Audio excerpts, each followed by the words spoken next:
this video, we will show how to turn off your water using the Aqua Alert app.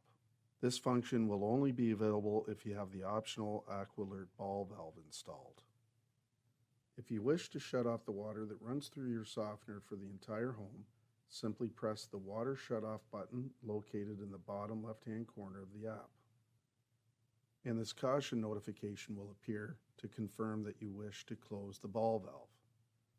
You can then press yes and the ball valve will close, shutting off the water to your entire home.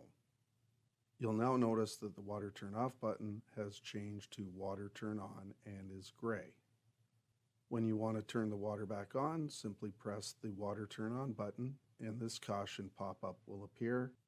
Press yes and the ball valve will open back up, providing water for your entire home.